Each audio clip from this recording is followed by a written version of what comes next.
Brings you all out to the tailgate? Well, we both graduated here many years ago, and we love A-State athletics, all of them. So we're here at all the home games and make quite a few of the away games as well. So we love the tailgating atmosphere, and we're here. We enjoy it. Okay.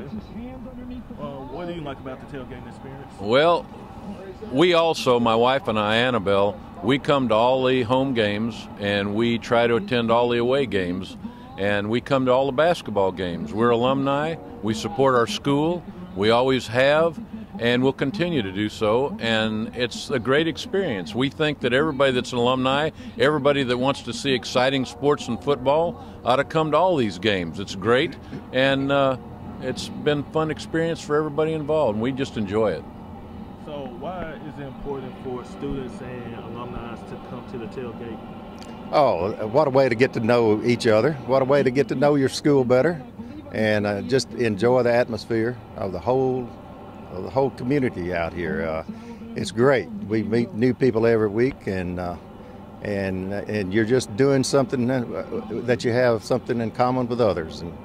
And A-State athletics, football especially this year, has come on so strong. I don't see how anybody who's an alumni or a student can't come out and support them. I mean, tonight's game is a good reason for that, or proof of that, and that if anybody wanted to make a statement tonight, we did. And I don't know how we could have improved on that game tonight. So if you like football or don't like football, it's a fun atmosphere. Come on out and enjoy it, and see you.